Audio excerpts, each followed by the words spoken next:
Now, before I recorded my first podcast episode, I had a long list of reasons of why I couldn't have a podcast.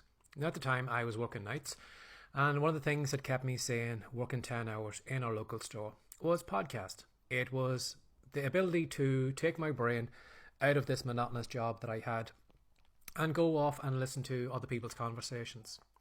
And I always wanted to have a podcast back then, and I had a long list of reasons why I couldn't have a podcast. I didn't think anyone would listen to me. I didn't think I had the money. I hadn't got the equipment. I hadn't got the experience. I didn't know where to start. And that, to me, was concrete evidence of why I couldn't have a podcast. But really, those reasons were just me. I was just throwing excuses in my path for why I couldn't have a podcast. Now, thankfully, I got over those excuses. I realised that they were just nonsense, and it was me holding me back. And it's probably the same for you as well too. There may be one or two maybe genuine reasons why you can't do what you want to do.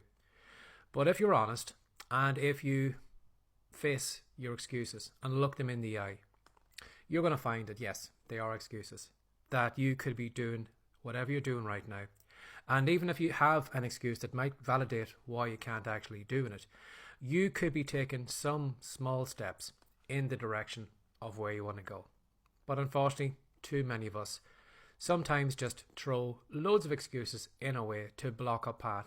And it's not like I'm stopping you from doing what you're doing, or some random person on the other side of the world is stopping you from doing what you want to do.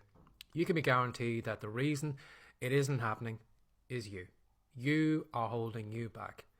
Imagine that for a moment. You are holding you back from doing what you would like to do. None of us are doing it.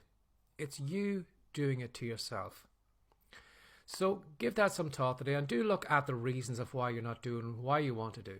As I said, there may be maybe one, maybe two at most genuine reasons why you can't do it. But other than that, the rest of it is just nonsense. It's just a story you're telling yourself.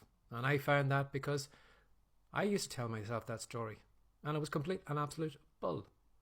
So give that some thought today and stop listening to the nonsense that you're feeding yourself. Have a lovely day. Bye-bye.